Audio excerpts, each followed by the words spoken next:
Está no ar, diretor. Boa tarde. Nós vamos retomar a reunião pública ordinária da diretoria. Solicito ao secretário-geral Daniel Dana, por favor, que enuncie o próximo item da pauta. Boa tarde. O próximo item é o de número 20, processo 48.500.00.04.87.2019.34. Pedido de reconsideração interposto pela Energy Assets do Brasil Limitado, em face do despacho número 4.465 de 2023, que indeferiu os pedidos de excludente de responsabilidade formulados pela recorrente, em razão do descumprimento do cronograma de implantação da Central Geradora Termoelétrica, a UTE Coari CEA, localizado no município de Coari, estado do Amazonas. Diretor-relator Elvio Neves Guerra, e é um pedido de sustentação oral para este item.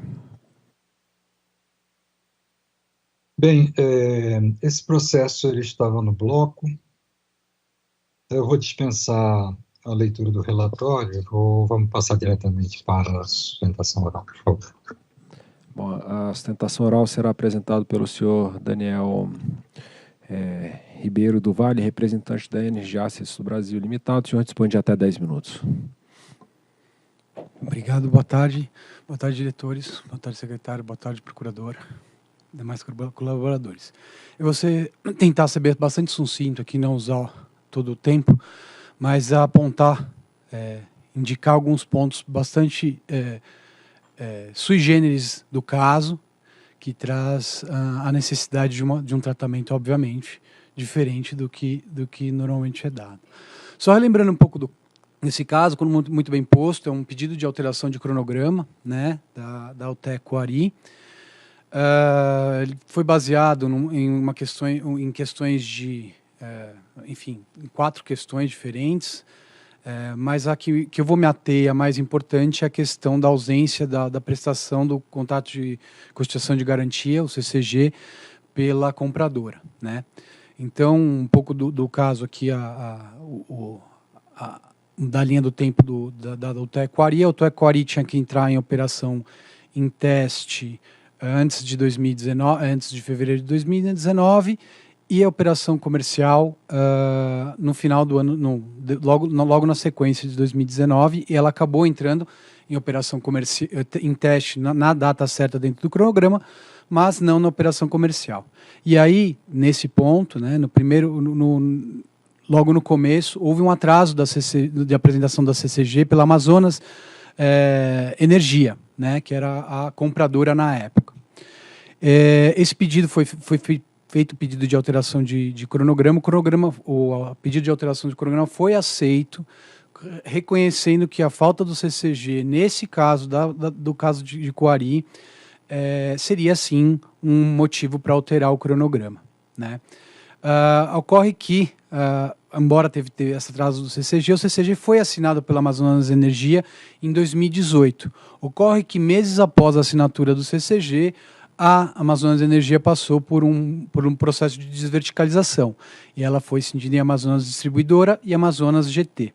E o contrato, o CCS, foi transferido para a Amazonas GT, e aí começou a nova jornada para conseguir um CCG da Amazonas GT, né? Então, isso se deu por muito tempo. A operação em teste acabou se prolongando praticamente por quase um ano, né? Uma operação em teste que também não é normal. E no final de 2019, né, em reunião com as extintas SRG e SCG, está aqui em vermelho na linha do tempo, né, foi feito um pedido pelos superintendentes da época que a UTE Coari entrasse em operação comercial, independentemente da prestação do CCG, porque era um sistema isolado. Enfim, foi feito um pedido, né, uma solicitação, foi posto naquela reunião que saberia que não era obrigação da UTE Coari do agente entrar, porque não existia o CCG, né, mas assim mesmo foi feito. Tanto que 13 dias depois, foi o tempo para reunir os documentos, 13 dias depois dessa reunião, foi o tempo para reunir os documentos para o pedido de operação comercial, foi feito o pedido de operação comercial, e em alguns dias, né, foi final do ano, nos meados de 2020, a operação de comercial foi dada, né, pelo despacho 5 de 20. E aí, em 21, lá, um ano depois, 1 ano e meio, 1 ano e 8 meses depois, foi feito um novo pedido, porque a CCG da Amazonas GT continuava não sendo prestado, ou seja, desde 2018, né, fica o Taquari, né, a gente estava sem a garantia, o CCG prestado, e já em operação praticamente há 1 ano e meio, 1 ano e 8 meses, né. Foi feito o pedido de alteração de cronograma, a nota técnica 158 negou, né, dizendo haver um novo entendimento da ANEEL. O caso foi levado para a Procuradoria pronunciou a favor do pedido de reconsideração, reconhecendo o direito da alteração do processo de alteração do cronograma, né? O processo foi levado acho que 2 sessões atrás a julgamento. O próprio diretor Elvio, o relator do caso, pediu a retirada do processo de pauta. Nós fizemos reunião com o Dr. Elvio e explicamos que o problema, a questão da Siemens Energy, né, da Energy Assets do grupo Siemens, era a questão da alteração do cronograma, só a alteração da entrada do cronograma. Inclusive foi apresentada uma carta, né, informando que não teria interesse, renunciando o direito de fazer o pedido de recomposição do prazo, né? Então, mostrando a boa-fé que só queria alteração da entrada em operação comercial, se dá o cronograma nesse sentido. E aqui, um ponto, primeiro já abarcando a questão da discussão que se cinge aí, muito no voto do Dr. Elvio já disponibilizado, qual seria o nexo causal da ausência de CCG para a entrada em operação comercial, né? E aqui a gente trazer até um conceito jurídico, peço desculpa, mas é necessário, da obrigação antecedente, né? Que é uma obrigação que, como o nome diz, ele antecede a análise do nexo de causalidade, né? E aí o CCES é muito claro que deixa a eficácia, e a nota técnica, na primeira oportunidade que analisou o caso disso, e que é repetido no voto, né, que deu a alteração no cronograma, ela é muito claro que não tem análise de nexo causal, é análise de uma obrigação antecedente à questão de excludente de responsabilidade, né? Passado isso, vamos ver que existe sim nexo de causalidade, tá? Então, como eu disse lá, esse é um e-mail que foi mandado pelo agente às superintendências após a reunião que foi feito o pedido. Na data do pedido, que foi protocolado o pedido de operação comercial, reforçando aqui que está entrando em operação comercial, mesmo sem as garantias exigidas, e atendendo a um pedido da própria superintendência, que tinham assegurado que nada aconteceria com a questão do atraso. Então, aí foi uma boa-fé, a confiança do agente nisso, né?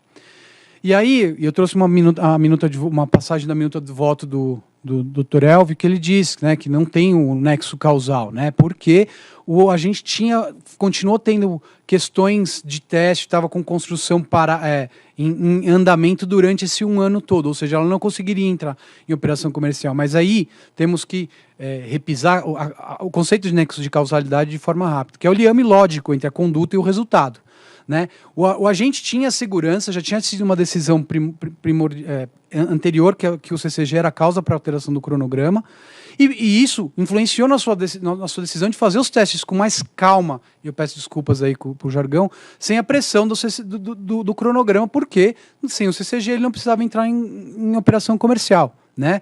E isso foi reforçado sobre as superintendências, ou seja, houve sim o CCG, a falta de CCG influenciou sim nas decisões do agente, né? E aqui o outro ponto que também foi trazido no voto, que é até um argumento novo, que disse, desculpa que coloquialmente, mas se o CCG estaria suspenso, por que então, quando entrou em operação comercial sem o CCG, o Taquari recebeu pela energia entregue, né? E aí a gente traz uma cláusula 15 que diz que a tolerância ou atraso de direito ou privilégio num contrato não afeta o resto do contrato. Ou seja, então quer dizer que teria que a Quari entregar energia, não receber por essa energia, para poder ter o direito de alteração do cronograma, né? Então aí é a conclusão que fica, né? O atendimento do pedido das superintendências, da confiança em que a gente teve na ANEEL, deveria ser para atender o Sisol e sem receber, porque o CESES estaria suspenso. A cláusula 3.1 que vimos lá é letra morta, ela diz expressamente que a eficácia, né, do CESES depende do CCG. E aí, além disso, né, então quer dizer que um gerador ele tem que entrar em operação comercial porque sem o CCG e não tem nenhum tipo de instrumento para forçar o outro lado a prestar o CCG, porque ele tem que entrar em operação comercial, não vai poder alterar o cronograma, e se ele não for apresentado, isso continua... ele continua podendo ficar, como foi o caso da Amazonas GT, que só em 2022 apresentou, ou seja, mais de um ano e meio depois apresentou a garantia. Né, aqui foi um pouco do parecer, aqui concluindo já, que exatamente nisso, bate esses dois pontos que eu trouxe. Primeiro, da obrigação antecedente, ou seja, a condição de eficácia do CESES, e o segundo, né, da segurança e da boa-fé, né, a proteção, aí, a segurança jurídica, né, que é o princípio maior, protegendo a confiança e a boa-fé do agente que entrou em operação conforme solicitação das superintendências. Né. Então, aí, reforçando o pedido, era o reconhecimento aí, dar o prazo, principalmente, e como eu foquei aqui, na questão da ausência do CCG. Eu agradeço o tempo e a paciência.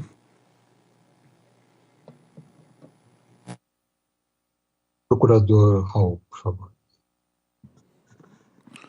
Obrigado, senhor diretor relator. Nós já nos manifestamos quando o processo veio à pauta 2 sessões, mas algumas, naquela oportunidade, tivemos alguma confusão nos debates, então a questão foi revisitada em conversa com o Dr. Marcelo Escalante, nosso coordenador de energia, e nós cabe reiterar o nosso pleito, a nossa opinião pela procedência parcial do pleito, pelas seguintes razões. Havia uma divergência de precedentes no tocante aos efeitos da não assinatura do CCG. Isso em época pretérita aqui. Existiam decisões reconhecendo que a assinatura do CCG era a condição de eficácia do CESES, inclusive para efeito de início das obras, e existiam decisões, por outro lado, que exigiam a demonstração de nexo de causalidade para o reconhecimento da excludente. Nesse contexto, por encaminhamento da diretora Agnes, houve o encaminhamento para a Procuradoria Federal e a elaboração consequente do parecer 51 de 2023, com a conclusão no sentido de que é imprescindível a comprovação de nexo de causalidade, o entendimento sedimentado hoje aqui. Então, hoje, atualmente, exige-se a demonstração do nexo de causalidade em qualquer hipótese. Nesse caso da Utequari, houve uma decisão que, naquela época da divergência, não exigiu essa demonstração. Para aquela decisão que foi proferida em 26 de março de 2019, a assinatura do CCG era a condição de eficácia do contrato. Então, nas palavras do diretor relator à época, o diretor Efraim, somente a partir da apresentação da garantia, iniciam-se as obrigações da vendedora, inclusive no que concerne ao início das obras de implantação do empreendimento. Então, na prática, por essa decisão, a empresa não estaria obrigada a iniciar as obras antes da apresentação do CCG. Foi essa decisão que foi prolatada em 2019 por este plenário. Então, o parecer 125 recomenda o acolhimento do pleito da empresa com fundamento não na adequação com esse precedente, com essa posição que hoje é firmada e solidificada aqui nesse plenário, mas com fundamento nos princípios da legítima expectativa, na segurança jurídica e na boa-fé administrativa. Se em 2019 a diretoria disse que a empresa não estava obrigada a iniciar as obras antes da apresentação do CCG, seria contraditório, então, na opinião da Procuradoria, com máxima vênia, exigir que agora seja demonstrado o nexo de causalidade. Então, esse é o conteúdo do parecer 120, essa é a conclusão. A empresa estava amparada por decisão deste plenário, que condicionava a eficácia de suas obrigações comerciais à apresentação do CCG, o que, a rigor, lhe garantia o direito de não entrar em operação comercial enquanto não sanada a pendência financeira com a parte compradora. Esse é o fundamento, senhor diretor relator, para que a manifestação jurídica da Procuradoria Federal seja pelo parcial deferimento do pedido recursal. Ok, obrigado. procurador Raul. Bom, eu vou fazer uma leitura aqui rápida de alguns pontos, alguns itens da fundamentação do voto, para, inclusive, tratar os pontos que foram trazidos na sustentação oral. Então, a primeira coisa que, lógico, eu vou dizer que não obviamente, que não pode ser obrigado a assinar um contrato ou a entrar em operação se algo no contrato não está válido, né? Então, jamais a ANEEL faria isso.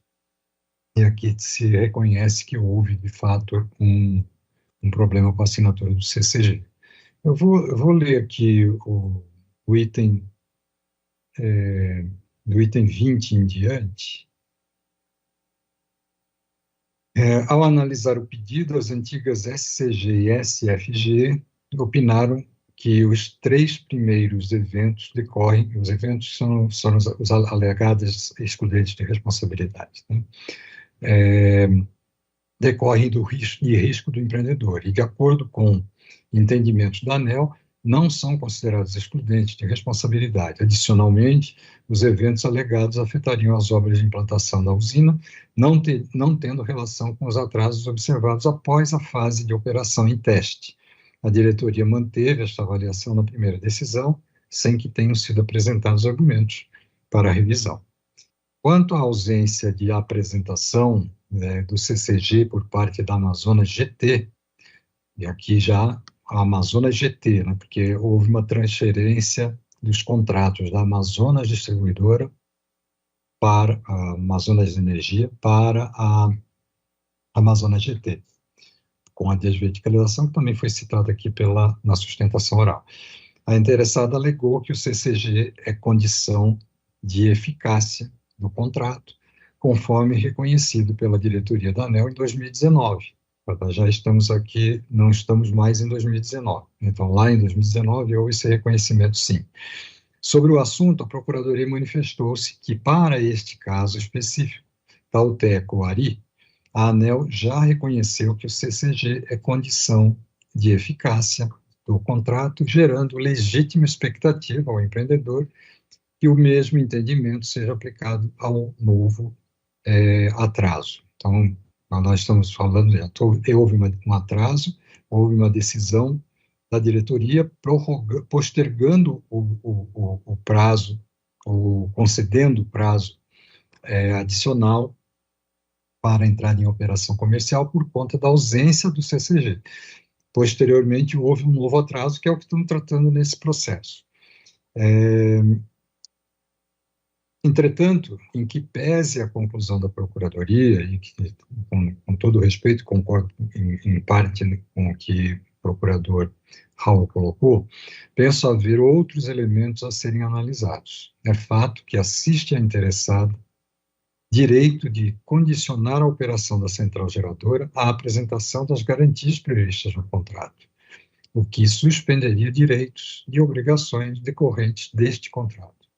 A ausência do CCG perdurou desde a entrada em operação em testes até após a entrada em operação comercial da central geradora, tendo sido apresentado pela Amazonas GT somente em 2022.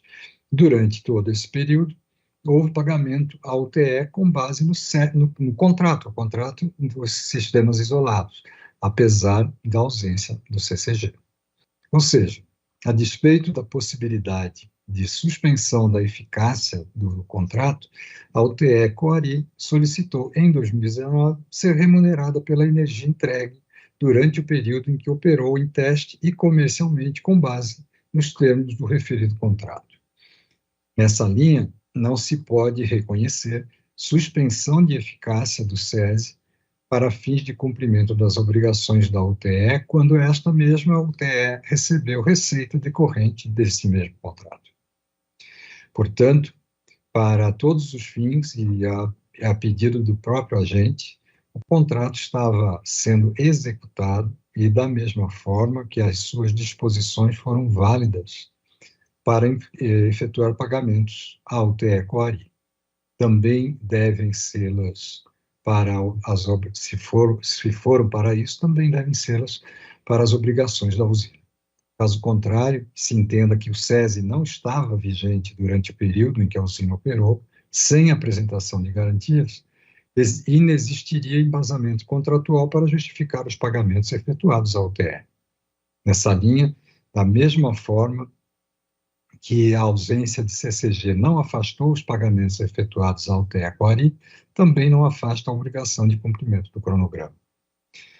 E passo, continuando aqui com o item 25, portanto, é cabível a análise de eventuais excludentes de responsabilidade para o caso em tela. Sobre isso, a interessada ancora-se no entendimento de que o atraso na operação comercial da central geradora decorreu de ausência das garantias. Entretanto, conforme o voto condutor na primeira decisão, abre aspas, a entrada em teste da usina demonstrou de forma prática e clara que a falta da garantia financeira não atuou como limitador para a entrada em operação, mas sim pendências para a conclusão dos testes, o que, como se disso, é responsabilidade exclusiva do agente e não configura hipótese de excludente de responsabilidade, fecha aspas.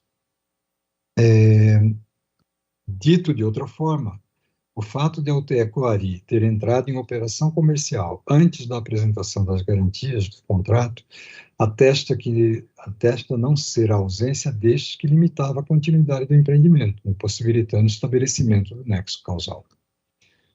Ressalto que a primeira decisão da diretoria se embasou em informações prestadas pela própria interessada nos relatórios de acompanhamento de empreendimentos de geração de energia elétrica, o RAPEL, quanto ao atendimento da implantação da UTE Aquari.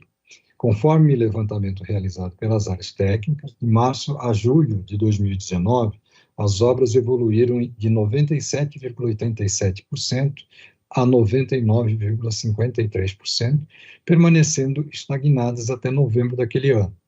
Nos meses de abril e agosto foram, e aqui abre aspas, foram executadas e concluídos diversos itens restantes relacionados especialmente ao comissionamento de diferentes equipamentos, que possibilitaram o início do comissionamento do ciclo combinado a partir de agosto de 2019, ou seja, a usina não se encontrava em condição de operar comercialmente ao longo de 2019, por ainda restarem pendentes atividades relacionadas aos testes. Fecha aspas. O voto condutor da primeira decisão também traz que a própria interessada informou a fiscalização que os testes iriam se prolongar ao menos até o final de outubro de 2019, pois seria, abre aspas, tecnicamente aconselhável que os testes para identificação de problemas específicos sejam avaliados de forma individualizada no primeiro momento e depois de forma combinada até a absoluta confiabilidade daquela usina termoelétrica. Portanto, o fator determinante para a postergação da operação comercial da central geradora foi a necessidade de prolongamento dos testes das unidades geradoras, conforme afirmado pelo próprio empreendedor. Quando cessou a necessidade desses ajustes, a UTE Aquari pôde entrar em operação comercial, mesmo que a Amazonas GT continuasse sem ter apresentado as garantias do SESI. O SESI, que é o contrato do sistema isolado.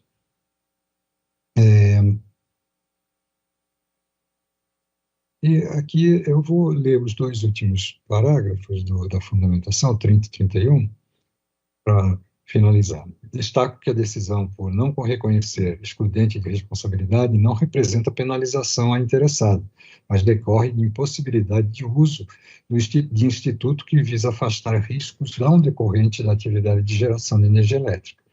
No presente caso, estou evidenciado, a meu ver, que o atraso decorreu de ações de responsabilidade da interessada que em nada se relacionam com a ausência das garantias, o que justifica a manutenção da decisão recorrida.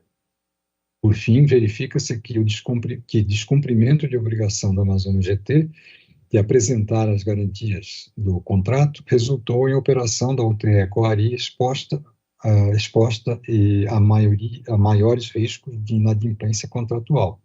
Mais do que trazer riscos à central geradora, o fato poderia ter resultado em suspensão da eficácia do SESI em desfavor do interesse público. Em função do risco imposto à central geradora e ao suprimento, entendo necessário determinar a apuração da conduta da Amazonas GT e aplicação de eventuais sanções, caso identificada a responsabilidade da concessionária. Era basicamente isso. Eu vou passar aqui, então, a leitura do dispositivo.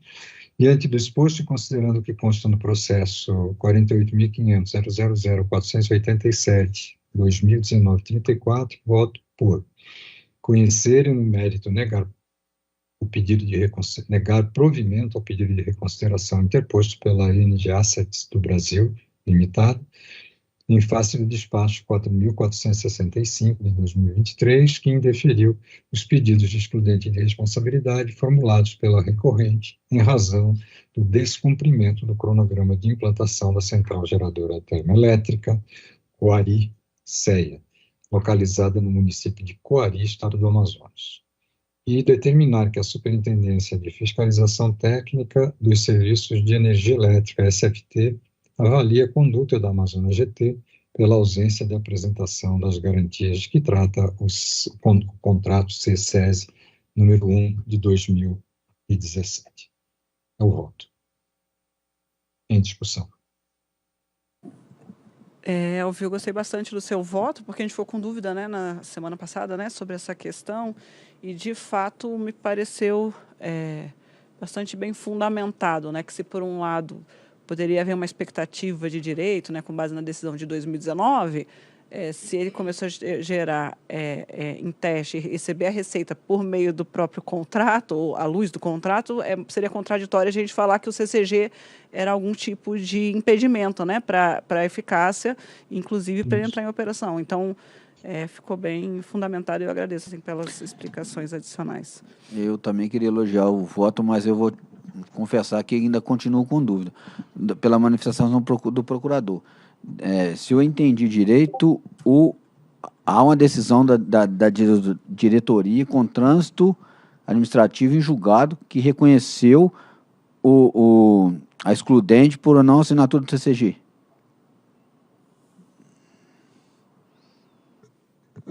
Há uma decisão de 26 de março de 2019 que estabeleceu que a assinatura do CCG era a condição de eficácia do contrato.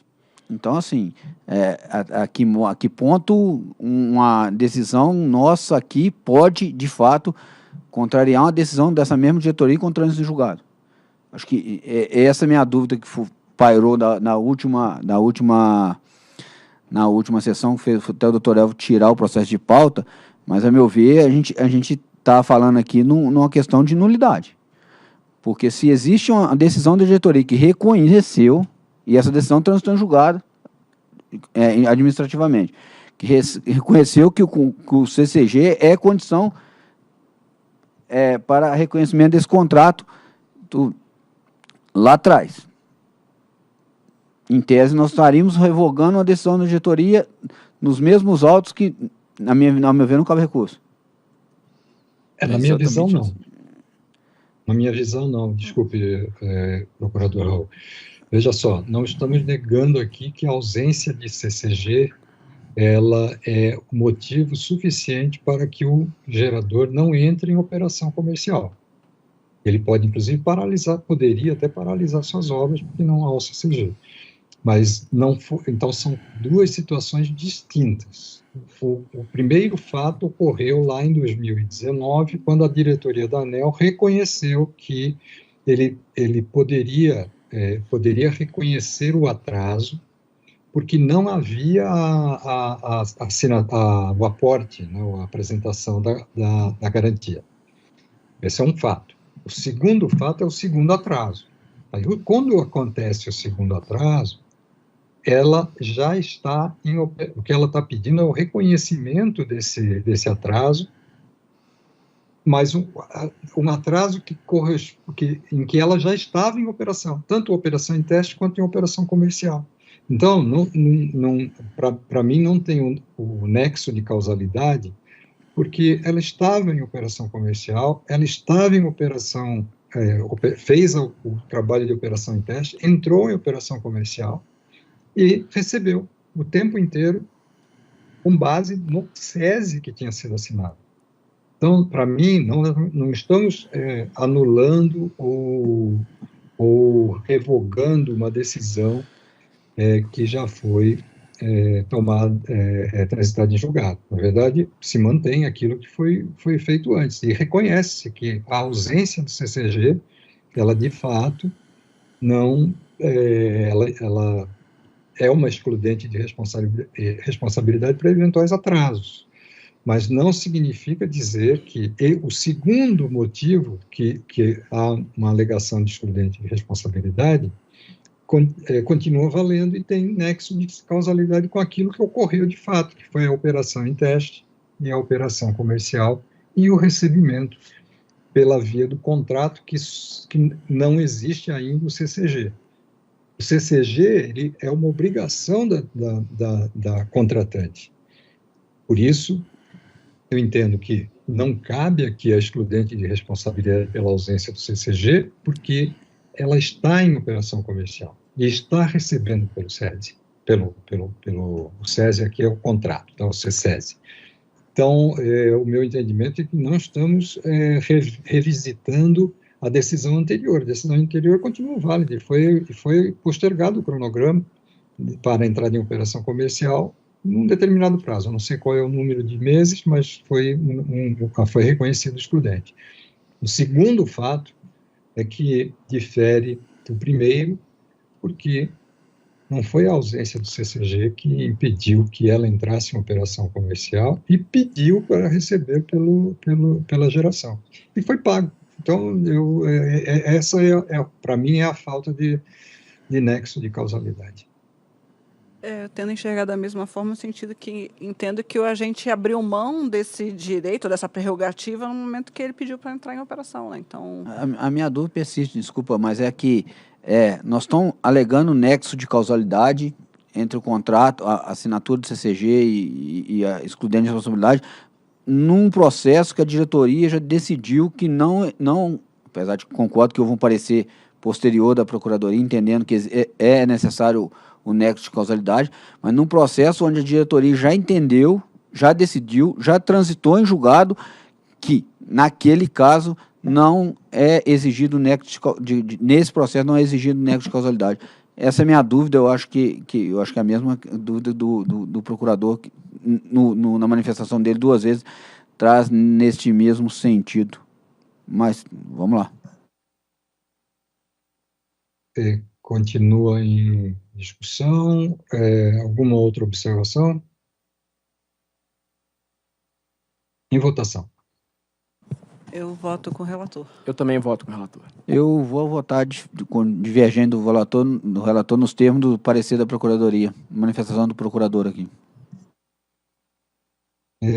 Declaro, portanto, que a diretoria da ANEEL decidiu por maioria de votos, por conhecer e no mérito negar provimento ao pedido de reconsideração interposto pela Energy Assets do Brasil Limitada, em face do despacho número 4.465 de 2023, que indeferiu os pedidos de excludente de responsabilidade formulados pela recorrente em razão do descumprimento do cronograma de implantação da Central Geradora Termoelétrica, o TEC Coari-SEI, localizada no município de Coari, estado do Amazonas. Se determinar que a SFT avalie a conduta da Amazonas CT pela ausência de apresentação das garantias de que trata o contrato número 1 de 2017. Solicito ao secretário-geral, Daniel Dana, por favor, que anuncie o próximo item da pauta. Item 22, processo 48.500.0054.48.2022.29. Requerimento administrativo protocolado pela Neoenergia Lagoa dos Patos Transmissão de Energia S.A., a Neoenergia Lagoa dos Patos, com vistas ao reconhecimento de excludente de responsabilidade e redução de escopo do contrato de concessão número 14 de 2019, em relação à implantação da linha de transmissão Capivari do Sul, Siderópolis 2. Diretor-relator, Fernando Luiz Mosna Ferreira da Silva, informa que é um pedido de sustentação oral para este item. Obrigado, Dana. Mesmo o processo tendo figurado no bloco da pauta, vou fazer aqui a leitura do relatório. Nos termos do contrato de concessão 14 de 2019 da ANEEL, a ANEEL Energia, Lagoa dos Patos Transmissão de Energia S.A., é concessionária de serviço público de transmissão após êxito no lote 14 do leilão ANEEL 4 de 2018, sendo de sua responsabilidade, além de outras instalações nos estados do Rio Grande do Sul e Santa Catarina, a implantação da linha de transmissão 525 kV Capivari do Sul, Siderópolis 2, com data de entrada em operação comercial prevista para 22 de março de 2024, ou seja, daqui a 3 dias. 60 meses desde a assinatura. Em 19 de maio de 2022, considerando a negativa expressa do IBAMA em atestar a viabilidade ambiental da alternativa de traçado da LT 525 kV Capivari do Sul, Siderópolis 2, proposta pela transmissora com base nas condições de edital de licitação, a ANEEL Energia Lagoa dos Patos solicitou reconhecimento da excludente de sua responsabilidade pela impossibilidade de execução do objeto originalmente licitado, bem como a alteração do objeto da concessão mediante celebração de aditivo contratual, para redução do escopo com concomitante reequilíbrio econômico e financeiro da concessão. Por meio do ofício número 347 de 2023 da SCE, de 22 de junho de 2023, a superintendente da SCE requer informações adicionais à concessionária sobre o empreendimento em discussão. Por meio da carta DRG 9 de 23, a interessada interpôs recurso administrativo com pedido de efeito suspensivo em face do ofício 347 de 2023 da SCE.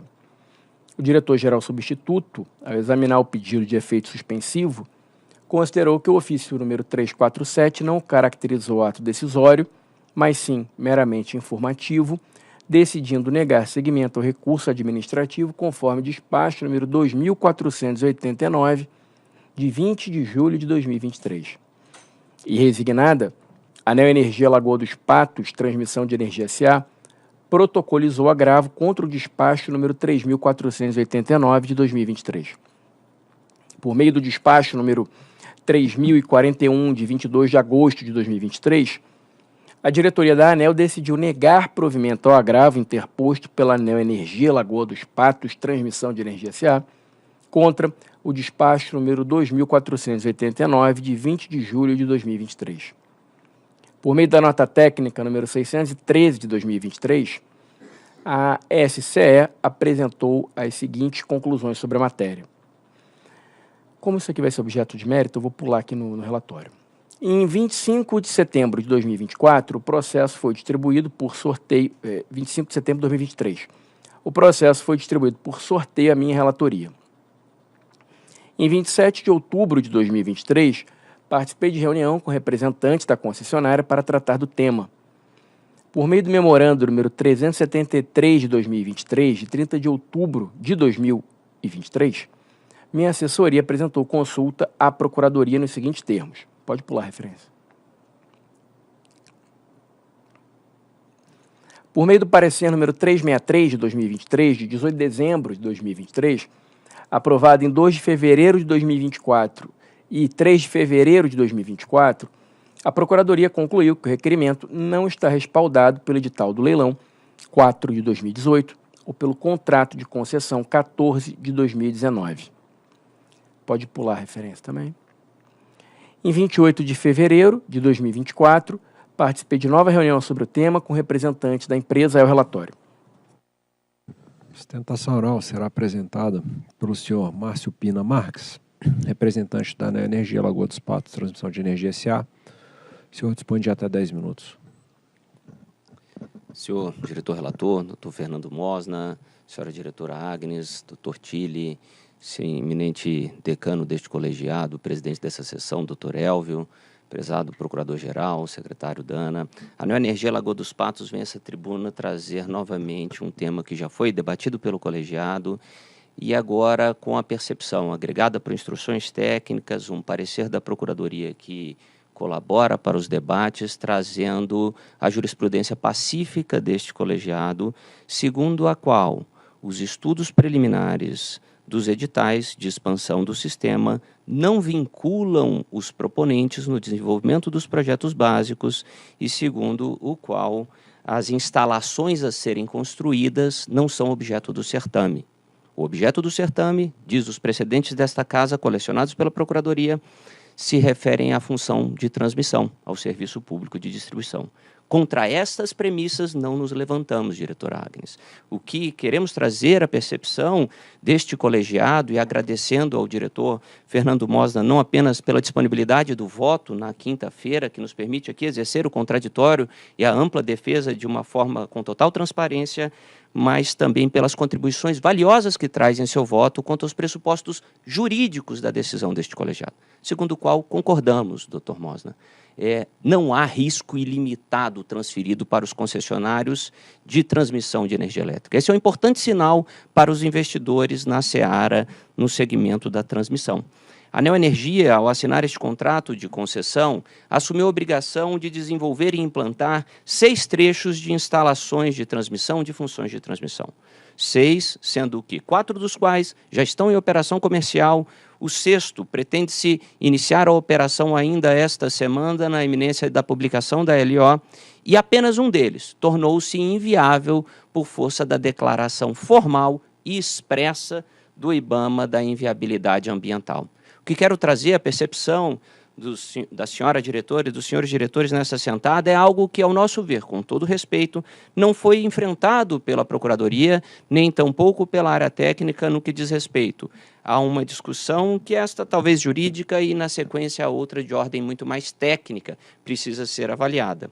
O que quero instar Vossas Excelências a analisar, doutor Mosna, é se a previsão editalícia expressa. Não estou aqui a dizer que o objeto da concessão seja as instalações e a construção da obra. Não é isso. O que estou a dizer é as condições efetivas da proposta, as condições de contorno. Para que serve o R3, o R1? Eles divulgam condições socioeconômicas, condições onde serão implantadas as instalações, por onde se prestará o serviço público, que balizam, sim, a formulação das propostas. Pode não vincular o projeto básico e o desenvolvimento destas atividades. E o que quero instá-los a analisar é se a previsão contida no R1, divulgado como anexo do edital, que expressamente detalha os desafios imensos da construção dessa rede pelo litoral, assim diziam: a primeira rota estudada, leio eu, peço vênias para a leitura do trecho do R1 na sua primeira versão. A primeira rota estudada segue paralela à rodovia 101, localizado entre a cadeia de montanhas do litoral norte do Rio Grande do Sul e as lagoas Palmital, dos Quadros e Itapeva. Nessa rota não é possível desvio da zona de amortecimento da Rebio da Serra Geral ou da terra quilombola Morro Alto, compreendida entre a Lagoa Palmital, a Lagoa Quadros, a terra indígena Varzinha, pertencente ao grupo Guarani-Mibiá. Esta rota tem uma extensão de 205 quilômetros. Diante deste desafio e das rotas 2 e 3 indicadas, isto foi descartado. Deixou de constar do R3, deixou de constar das versões atualizadas do contrato. O descartar desta rota, nas versões atualizadas do edital, significam que as condições para a formulação das propostas deste traçado litorâneo deveriam ser estimadas e precificadas pelos licitantes. É isso que insto Vossas Excelências a analisar nesta tarde. No nosso entendimento, obviamente que não. Foi descartado e não foi indicativo para a formulação de propostas.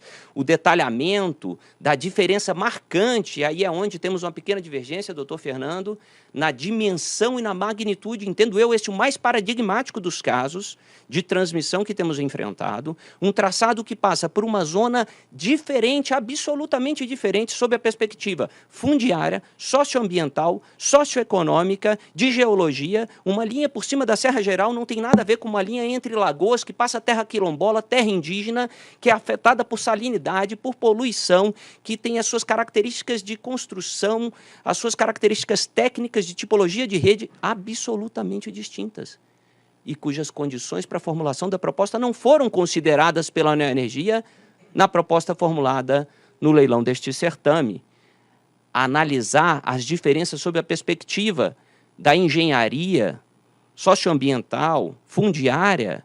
Não tem uma análise fundamentada sobre isso nos autos data máxima vênia. Isso não foi enfrentado com a profundidade necessária para que se descarte este caso como um caso esdrúxulo atípico à luz dos precedentes firmados por este colegiado. Neste slide eu demonstro quantos aeródromos instalados naquela região, qual a quantidade diferenciada de fundações, critérios de engenharia que distinguem completamente não o objeto do certame, mas as condições efetivas da formulação da proposta deste agente. A magnitude da diferenciação da rede litorânea para aquela em cima da Serra Geral foi percebida pelos ilustres membros deste colegiado a primeira vez que o caso veio a esta sessão. Trago aqui, e não lerei, os destaques de vossas excelências ao debater na primeira vez a magnitude dessa distinção, que necessitaria uma análise aprofundada. Qual análise que, ao nosso ver, seria necessária para se avançar num julgamento exauriente de mérito desta demanda? A distinção das características consideradas para a formulação da proposta. E vamos ao extremo. Será que uma linha que passasse por um cabo subaquático também o seria? Distinguir este caso, distinguir o outlier, distinguir o caso esdrúxulo daquele que constitui as linhas de precedentes deste colegiado é importante para preservar a prerrogativa decisória do próprio colegiado. O nosso pleito aqui, senhores diretores, é para que seja reconhecida a excludente de responsabilidade pelo não cumprimento de um único trecho de um contrato de concessão, cujo prazo é sexta-feira desta semana e que ainda não tem licença licença ambiental. O IBAMA, na análise de um novo processo de licenciamento ambiental, está hoje em greve, fato público e notório. O empreendedor está impedido de avançar na execução da obra até mesmo pelo litoral. A redução de escopo para que se retire este trecho do contrato, se permita um reequilíbrio, considerando o ganho de escala, é uma condição necessária para a solução deste caso. E eu trago aqui, doutor Mosna, algo que não foi percebido por Vossa Excelência no voto que apresentou, mas até porque teria sido distribuído num primeiro momento à diretora Agnes e agora por conexão foi ao gabinete de Vossa Excelência um pedido de cautelar da Neoenergia. Cautelar por quê? Porque as causas de pedir que estão sendo analisadas hoje no pedido de mérito dizem respeito ao novo traçado e às distinções das condições da proposta. E também ao atraso do licenciamento. Mas o eventual avanço e execução do contrato pelo litoral depende hoje do licenciamento ambiental pendente de apreciação pelo IBAMA, que se encontra neste momento em greve. A eventual inviabilidade ambiental que venha a ser declarada por IBAMA, eventualmente, naquele caso da linha litorânea, tornará necessária a redução de escopo do contrato, como foi objeto de observação da própria área técnica e do eminente relator no voto disponibilizado na quinta-feira passada. Neste sentido, caso os senhores diretores e a senhora diretora encaminhem no sentido do voto proposto pelo doutor Fernando Mosna, nós rogamos para que seja deferida uma medida cautelar por este colegiado para que o empreendedor não seja compelido a amanhã ter de responder um processo punitivo, porque a partir de sexta-feira estará em atraso, até pelo menos que o IBAMA decida sobre a viabilidade da linha litorânea, que tem desafios que recomendaram o descartar daquela rota nos estudos atualizados da expansão do sistema. Estudo estes, que são anexos do edital, estudo estes que pautam indubitavelmente a formulação da proposta de todos os competidores que naturalmente se aprofundam, tomam os riscos naturais do negócio, analisam os estudos, os aperfeiçoam para formular propostas firmes e que atendam à modicidade tarifária. Mais uma vez, não encontrei nos autos, com todo respeito, uma análise da diferença geológica de uma linha e de uma fundação no topo da serra para aquela no litoral. De uma linha que passa por terra quilombola, terra indígena, por uma linha que é afetada pela maresia do litoral em contraponto com aquela que corta a serra em uma altitude, um plano altimétrico completamente distintos. As distinções socioambientais, fundiárias, socioeconômicas e de engenharia precisariam ser enfrentadas para que se pudesse afastar ou para que se pudesse incluir este caso, com todo respeito, na linha dos precedentes deste colegiado. São com essas razões, senhores diretores, que concluo pedindo a redução do escopo para que se permita o contrato ser reequilibrado nos moldes de metodologia já, inclusive indicada para esta agência, num caso do litoral norte-sul do estado de São Paulo, no caso da ELTE. Muito obrigado.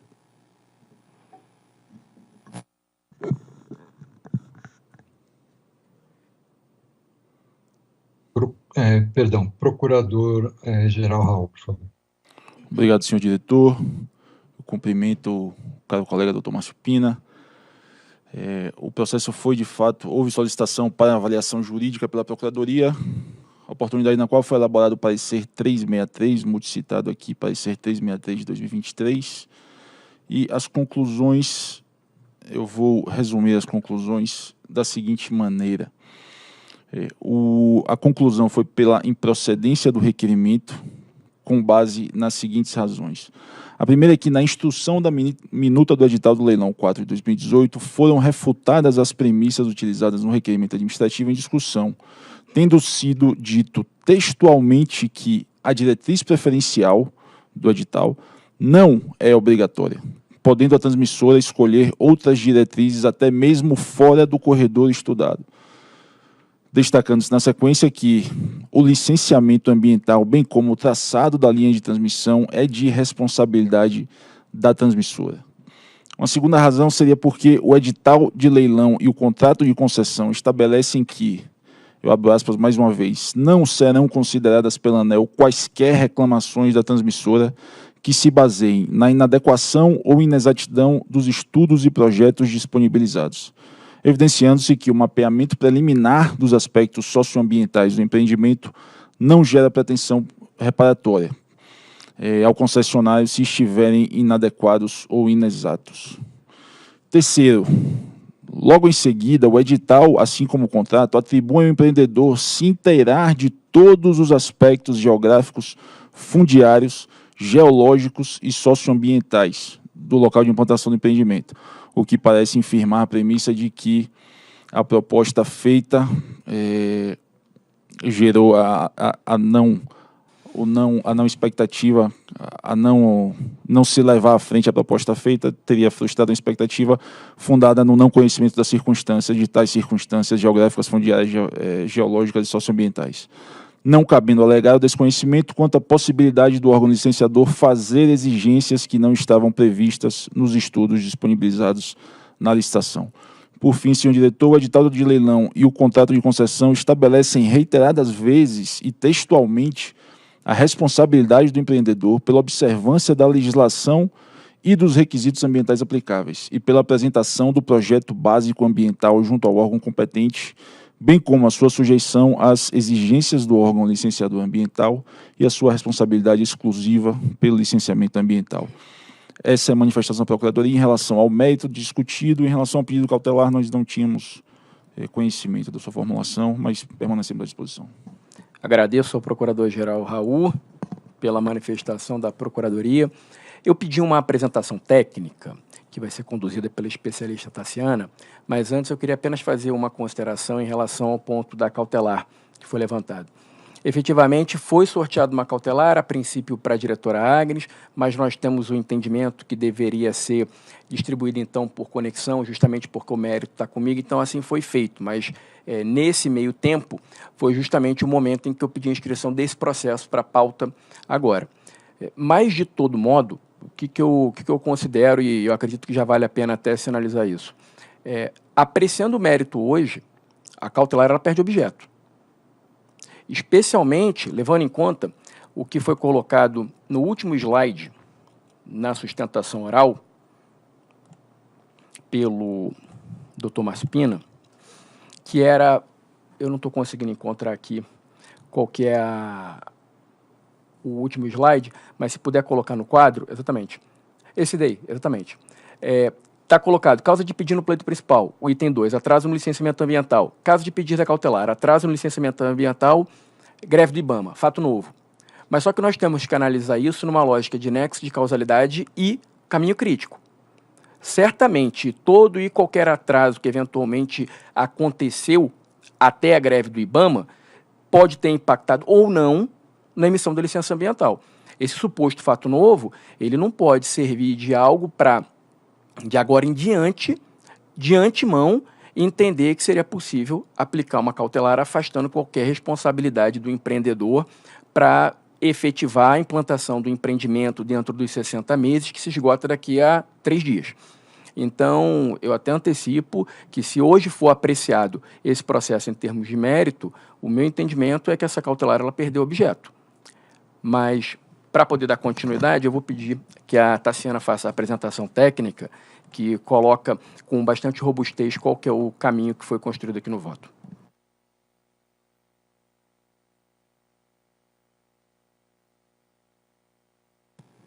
Boa tarde a todos, agora sim.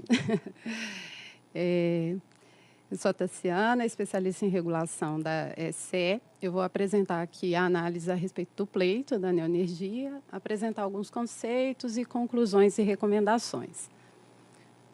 Deixa eu passar aqui. Bom, o contrato de concessão 14/2019, ele possui 6 FTs, como já foi apresentado, que são as 6 funções de transmissão, e aqui diz respeito à linha Capivari do Sul, Siderópolis 2, que corresponde a 36,1% da RAP de 120 milhões desse contrato. Já foi mencionado que a data de entrada em operação comercial é 22 de março, mas para todo o objeto. Bom, eu preciso passar sobre o licenciamento ambiental, como se deu esse caso concreto. Diferentemente da geração, na transmissão a gente tem o licenciamento ambiental após a emissão da outorga. Então, a primeira etapa é a elaboração do TR, que é o termo de referência. Esse termo de referência ele foi estabelecido com diretrizes pelo IBAMA para que fossem estudadas as alternativas locacionais de traçados para essa linha de transmissão. Bom, foi nesse momento que o IBAMA incluiu a necessidade de estudo no EIA-RIMA de uma diretriz pela planície litorânea. Bom, essa figura é do EIA-RIMA, da Neoenergia, com os traçados. Bom, o traçado em amarelo é a alternativa 1 desse EIA-RIMA, que é coincidente com o traçado do R3, disponibilizado como traçado referencial do edital. Em verdinho claro ali, a gente tem o corredor, que também foi disponibilizado no edital como referencial. A alternativa 2, ela é a alternativa indicada como preferencial pela Neoenergia e é a base do projeto da empresa. Bom, como vocês podem ver, boa parte da extensão desse traçado está fora do corredor de referência. A outra alternativa é a 3, que é essa rosa, que é a alternativa indicada pelo IBAMA, passando pela planície litorânea. Bom, no EIA-RIMA, tanto a alternativa 1 como a alternativa 2 foram descartadas pela... a alternativa 1 como a alternativa 3 foram descartadas pela empresa no estudo, indicando que deveria se prosseguir com a alternativa 2. O IBAMA ele rejeitou esse estudo da empresa, indicando posteriormente a inviabilidade da alternativa 1 e da alternativa 2, indicando que a empresa, se fosse do interesse dela, que ela prosseguisse o licenciamento ambiental pela alternativa 3. Aqui cabe um destaque em relação à fala da sustentação oral, porque é justamente nesse momento do TR com o EIA-RIMA em que a gente tem um universo de traçados em que se analisa a viabilidade do projeto. Então, isso não é ilimitado. Tem uma delimitação de traçados nesse momento do licenciamento ambiental que ocorre após a licitação. Então, caso a inviabilidade da alternativa 3 seja declarada pelo IBAMA, aí sim a gente tem a inviabilidade de parte do objeto do contrato e aí podemos fazer a redução de escopo. Nesse momento, é a fase que a gente está, é que a empresa deu continuidade, protocolou a documentação complementar para dar continuidade ao licenciamento e está em avaliação pelo IBAMA. Então, nesse momento, não há inviabilidade do projeto, e sim um caminho a se percorrer na fase de licenciamento. Bom, Eu vou falar rapidamente aqui, porque já foi mencionado sobre o pleito da transmissora. Ela alega que a decisão do IBAMA configura a ata da administração, que modifica as condições estabelecidas no edital e que deve ser reconhecida como excludente de responsabilidade por impossibilidade de executar o projeto dela, reduzindo o escopo do contrato. Esse é o pleito principal. E com uma alteração unilateral, caso se decida que não houve excludente, né, que há a possibilidade, ela pede o reequilíbrio em caráter subsidiário. Um dos argumentos da Neoenergia é que ela demonstrou aqui na fala que a alternativa pelo litoral ela apresenta interferências com maior quantidade de aeródromos, que tem maiores impactos ambientais, que é bastante diferente, né, o traçado. E que, devido a vários desvios que têm que ser feitos, isso corresponde a uma majoração de 15% de investimento somente relativo à questão das torres.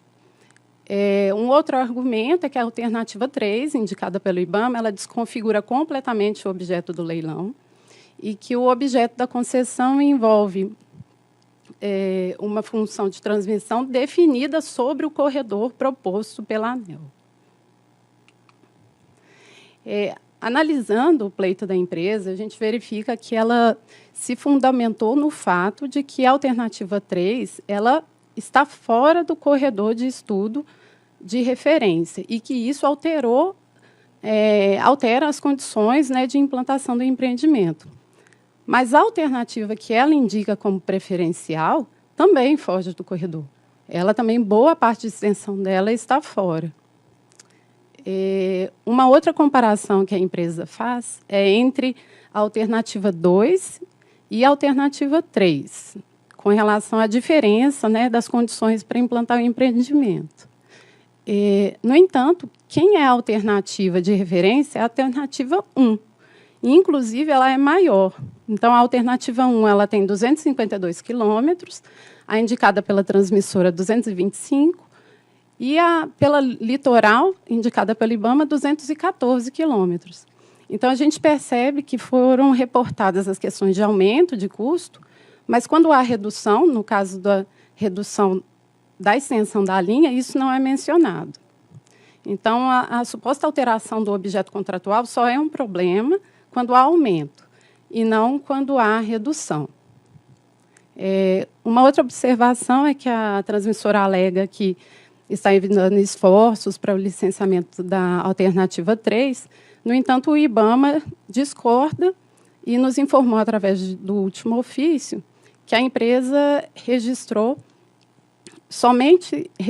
protocolou esse estudo complementar 24 meses após a primeira indicação de que aquele traçado dela seria inviável, o que não demonstra que ela foi diligente. Além disso, o prazo do IBAMA para receber essas documentações complementares é de 4 meses. Então, na verdade, o IBAMA ele aguardou muito mais do que a legislação espera para que eles protocolassem e dessem continuidade a esse licenciamento. Agora, falando um pouco do conceito do escopo das outorgas. O objeto da outorga de transmissão é a prestação de serviço, a partir de uma implantação, operação e manutenção das instalações, observados os requisitos mínimos do contrato e seus anexos. O que a gente tem de especificação no edital? A gente tem a linha, as subestações origem, destino, nível de tensão, o tipo de circuito, a capacidade dessa linha em amperes, o nível máximo admissível de perdas. Inclusive, quando trata-se de linhas subterrâneas, as especificações são diferentes, isso é citado no edital. Portanto, assim, os relatórios de planejamento eles são estudos referenciais, a gente sempre fala isso. Eles subsidiam a ANEEL a desenhar o escopo, a estabelecer a RAPTETO, subsidiam também o empreendedor nas suas propostas de licitação, mas a elaboração do projeto a ser implantada é responsabilidade da transmissora. E isso se passa na cláusula 4ª, como obrigações e encargos da transmissora. A gente tem que não serão consideradas pela ANEEL quaisquer reclamações na inadequação ou inexatidão dos estudos. Também na 12ª subcláusula, que deve ser observada a legislação e os requisitos socioambientais aplicáveis, adotando todas as providências necessárias junto ao órgão ambiental por sua conta e risco e cumprindo todas as exigências. E é por isso que a gente reforça que no edital não há definição de traçado ou de projeto. Isso não é um requisito de edital. Os relatórios, eles são apenas referenciais. Bom, falando um pouco da estrutura econômico-financeira do contrato. A RAPTETO ela é obtida a partir de parâmetros regulatórios aqui na ANEEL, CAPEX, WACC regulatório, taxa de depreciação. Essa RAPTETO é levada a leilão, o menor lance sagra-se vencedor, e a partir daí a gente tem uma RAP ofertada. Essa RAP, ela, do empreendedor, ela não tem mais, não guarda relação com parâmetros regulatórios, porque essa RAP ela foi definida basicamente na precificação do risco que a empresa estabeleceu para bidar no leilão. Então, essa RAP é baseada em parâmetros econômicos particulares da empresa, de CAPEX, taxa de retorno, condição de alavancagem. Então, é por isso que a gente fala que o equilíbrio da outorga, que é essa RAP ofertada, com um prazo e uma matriz de risco pactuada no contrato, ela é diferente do equilíbrio empresarial que fundamentou o BID. A gente tem que prezar aqui pela manutenção do preço do serviço definido em leilão, porque reequilibrar uma outorga com base no plano de negócios da concessionária, e aí sobrecustos, frustração do empreendimento e do projeto, isso implica em rever o próprio resultado do leilão. Como a gente pode ver, ali está bem pequenininho, mas tem os lances. Então, o segundo colocado ele poderia ter dimensionado o risco e, de certa forma, não venceu o leilão, porque ele foi mais prudente. Falando rapidamente aqui da matriz de risco, já foi mencionado pelo procurador, está taxativamente citado no contrato de concessão os riscos do negócio, e a gente tem como riscos de responsabilidade exclusiva da transmissora, a confecção de projetos, gestão da obra, o licenciamento ambiental. Como mecanismo de reequilíbrio, a gente tem a recomposição do prazo ao final do contrato, se eventualmente for reconhecido o excludente de responsabilidade. No pleito da transmissora, ela sugere mecanismos como acréscimo de RAP, isso não é uma ferramenta do contrato de concessão, sugere também repactuação de cronograma, só para enfatizar que o mecanismo de reequilíbrio é a recomposição do prazo ao final da outorga. E poderá ser considerado não imputável à transmissora, caso esta não tenha dado causa, o atraso na emissão de licenças, dado ao prazo máximo que se estabelece daquele órgão ambiental. Então, poderá ser avaliado desde que entre em operação comercial, a gente possa avaliar esse prazo constatado, configurado, gerado um novo fluxo para cálculo dessa nova RAP.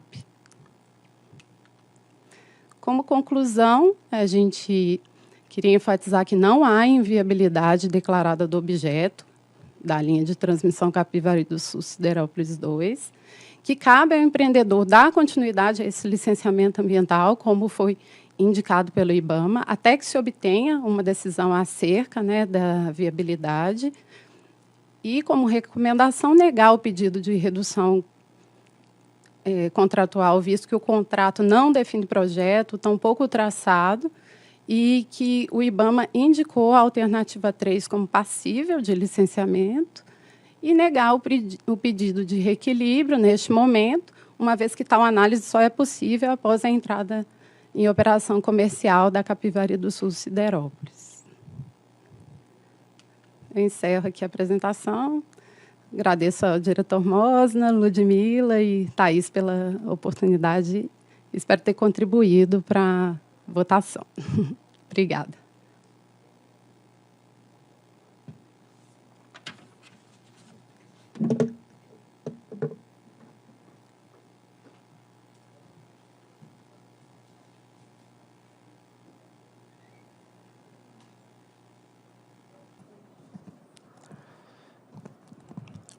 Eu vou para o dispositivo.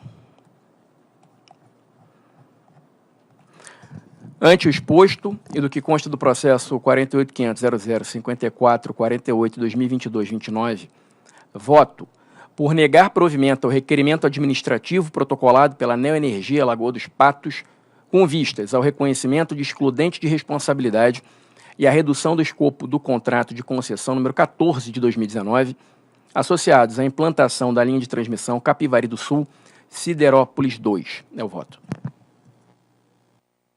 Em discussão. Deixa eu só fazer um registro, doutor Fernando. Esse processo eu discuti muito essa questão do referencial do R3. No agravo, não é?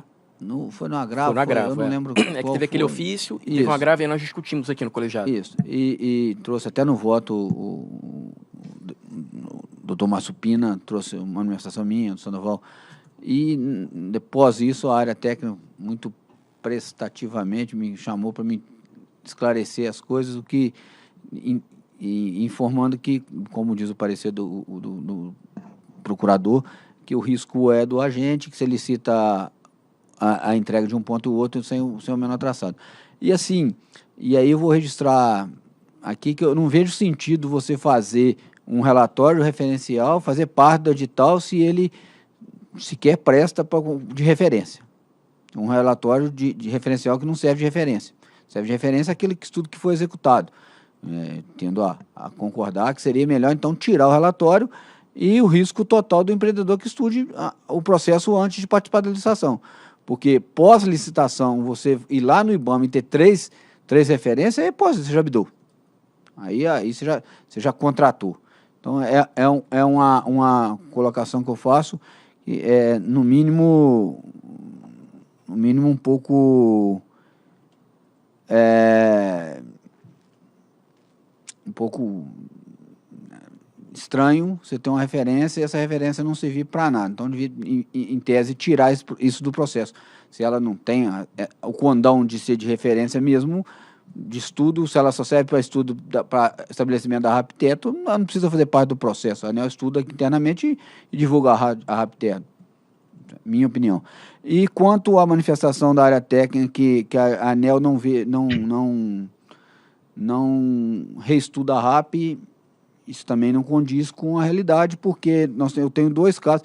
Eu estou para julgar um processo de transmissão que o empreendedor alterou o traçado e no edital ainda tinha um excludente, e aí a ideia lá é diminuir a RAP, porque ele diminuiu o traçado, ele tinha uma limitação do edital e ele diminuiu a RAP, diminuiu o traçado contrária à limitação do edital, e entendi que... Aí procurei precedente, tem dois precedentes que a ANEEL reviu a RAP, ao contrário, diminuindo, porque é o caso de Tibagi, e uma outra que eu não me recordo agora o nome, mas a ANEEL já fez isso para o bem, faz, e na hora de fazer para o mal também tem certa dificuldade. Então, esse é um ponto que eu acho que a gente precisa ter mais clareza. Se é risco total do empreendedor, como vem defender o procurador e defende você no seu voto, e é isso que a ANEEL coloca, que se tiver que dar a volta ao mundo de um ponto A ao ponto B, for o único caminho viável, é essa interpretação que eu estou levando, mas também não pode ser uma hora para o bem e outra para o mal, e tira o R3, tira a referência do processo. Se não é de referência, se não serve de referência, esse é o comentário que eu gostaria de fazer.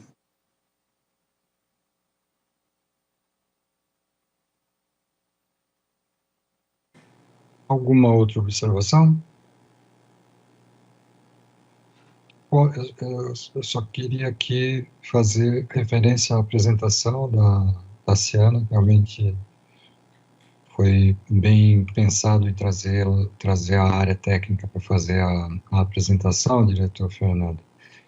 E realmente fica muito mais claro e todos conseguem perceber o que está em discussão. Cumprimentar também a sustentação pelo ex-procurador-geral da ANEEL, Márcio Pina, e eu, de alguma forma, eu concordo com o que o diretor Ricardo traz. É claro que eu acho que a referência ela é importante, mas se nós temos alguma dúvida de se ela está servindo para isso, temos que repensar. E realmente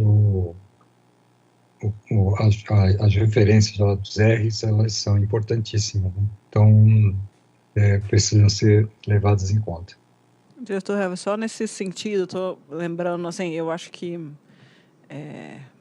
a palavra referência é ruim, eventualmente.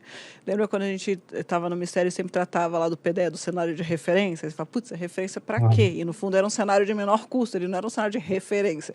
Então, o problema talvez seja no nome do cenário, do projeto, e eu acho que isso tem que ser, eventualmente, discutido, mas entendo que, na linha do que o diretor Mosna está trazendo e que a Tassiana apresentou muito bem, digamos assim, é a base do modelo de licitação, essa assunção de risco com base num cenário que é usado para, me corrijam, para a definição da RAPTETO. E aí, com base nessa RAPTETO, os agentes avaliam quais traçados que desejam fazer ou que é mais que melhor lhes convém dentro da estratégia de negócio, mas sempre dentro das balizas do licenciamento ambiental, que também é risco do negócio da gente, né? Então, eu acho que a palavra referência já nos causou outros problemas no passado, né, Elvio? Mas consigo entender essa ponderação também. Alguma outra observação? Não havendo, em votação. Eu voto com o relator. Eu também acompanho o voto do relator. Eu acompanho o voto do relator e declaro que a diretoria da ANEEL decidiu por unanimidade, por negar provimento ao requerimento administrativo protocolado pela ANEEL Energia, Lagoa dos Patos, com vistas ao reconhecimento de excludente de responsabilidade e a redução do escopo do contrato de concessão número 14 de 2019, associados à implantação da linha de transmissão Capivari do Sul, Siderópolis 2. Esse era o último processo, era o último item da pauta, só confirmando aqui com o secretário Daniel Dano. Sim, pois não. O item 3, ele estava sob pedido de vista em mesa do diretor Sandoval, mas houve um pedido do próprio diretor para que fosse convertido em pedido de vista apenas. Dessa forma, este era o último item em deliberação na ordem do dia. Ok, eu queria fazer aqui uma observação, retomando o processo de revisão da Enel Rio, que nós acabamos deixando de tratar de um ponto importante que relacionar, e foi lembrado pela diretora Agnes, inclusive, que passa a ser, inclusive, a relatora do processo, né, que ela apresentou um voto divergente, se eu não estiver enganado. Nós deixamos de considerar como será feito, qual é a data de vigência da nova tarifa. Quer dizer, essa tarifa, na verdade, ela deveria ter valido a partir de 15 de março, mas por conta do empate que nós tivemos, ela acabou sendo deliberada hoje.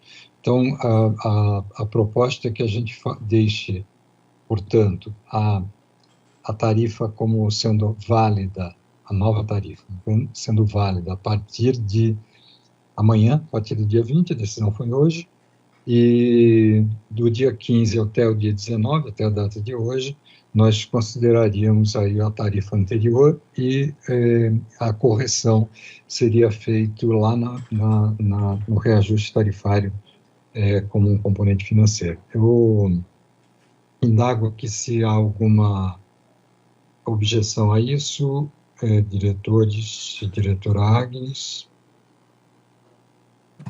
Não. Bom, então eu vou ler aqui como é que ficaria o dispositivo do voto. Oi, perdão, está me ouvindo? Tem um problema, não sei como é que a gente ia administrar isso, porque eu até levantei isso na hora com a Agnes aqui, a questão é porque eu fui voto vencido e o Fernando me acompanhou. Então, nós temos um voto diferente do voto da doutora Agnes. Apesar de que eu manifesto minha concordância com esse tema, inclusive trazia no meu voto nesse sentido da aplicação da tarifa, mas o Sandoval que votou na coisa, ele não está presente. Eu indago aqui ao secretário se tem algum tipo de problema, porque assim, em tese não, a doutora Agnes tem até 7 dias para apresentar o voto dela quando é o voto de divergência. Então, o meu, como relator, eu tinha apresentado, esse texto tinha no meu voto, eu manifesto aqui expressamente que eu tenho concordância com esse ponto, só não sei se tem algum tipo de problema nesse sentido. Eu vou perguntar aqui ao Daniel Dana, mas de qualquer forma eu penso que não, porque nós de qualquer forma teríamos embora o diretor Sandoval não esteja presente, nós teríamos, eu também concordo com aquilo que foi tratado aqui em relação à vigência das tarifas. Então, com a concordância do diretor Ricardo, nós teríamos um voto do diretor Ricardo, voto da diretora Agnes e poderíamos ouvir aqui o diretor Fernando se tem alguma objeção, se não, acho que nós poderíamos aprovar e mesmo com a ausência do diretor Sandoval. Nenhuma objeção da minha parte. Mas você lembra a questão que você levantou, Fernando, do voto médio? Sim, mas... Não, eu sei que aqui não tem, mas é uma questão de formalidade. Não sei. Por isso que eu queria ouvir mais uma vez, não tem objeção nenhuma. Acho que ela, inclusive, pode trazer o voto dela com isso, que o teor está aprovado. Não vejo nem necessidade de aprovação aqui. Mas a questão do voto médio que foi levantada da outra vez, tem isso. Voto num artigo, voto no outro. Sim. Não sei. Estou só questionando, acho que o Dano poderia manifestar para não ter dúvida. Okay. Diretor, as novas tarifas passam a vigorar a partir da data de publicação do ato. Dessa forma, ele sendo publicado amanhã no diário, elas passam a valer a partir do dia 20. Porque no meu voto, eu trazia, e o da Agnes também deve trazer, e não foi colocado, o tratamento do período que a tarifa venceu do dia 15 até a publicação do ato. Encaminhava no sentido de apurar a diferença com o componente financeiro, ano que vem aplicar um reajuste tarifário no reajuste tarifário do ano que vem, um componente financeiro com essa diferença se houve faturamento. Tá? Esse o caminhamento que foi dado, que eu trazia no meu voto, e a Agnes, acredito que trouxe do mesmo jeito, só que não houve manifestação aqui. Essa é a dúvida. Então, tem um componente no dispositivo que determina que a área apurasse isso e colocasse o componente financeiro para o ano que vem. Porque tem um descasamento de tarifa. Isso é o de prática que a agência faz aqui normalmente. Então, só esse ponto que, na hora da aprovação, isso não foi nem destacado, porque não foi lido o voto. O voto vai ser juntado posteriormente à aprovação da diretoria. Eu acho que isso, meramente não foi destacado, né? Acho que não precisava nem de concordância. Por isso que eu acho que não precisa nem de concordância minha e do Fernando. O voto, o condutor seria da Agnes, não precisava nem pôr, aí ela vai trazer no dispositivo da maneira que ela entender lá no Estou deixando claro, vou trazer o dispositivo dessa forma como o diretor Elvis estava falando aqui. Tá bom? Ok, então. Então, eu acho que está resolvido e nós estávamos com o último item da pauta, o item 22, e o item em que o diretor Sandoval pediu vistas em mesa, ele passa a ser um pedido de vistas no tradicional, e feita essa observação em relação à vigência das tarifas da Enel Rio. E, portanto, eu declaro encerrada essa reunião pública da diretoria da ANEEL e agradeço à diretora Agnes, diretor Fernando, diretor Ricardo, também ao Procurador-Geral Raul Lisboa e ao Secretário-Geral Daniel Dani, e aqueles que nos acompanharam até aqui. Muito obrigado e boa tarde a todos.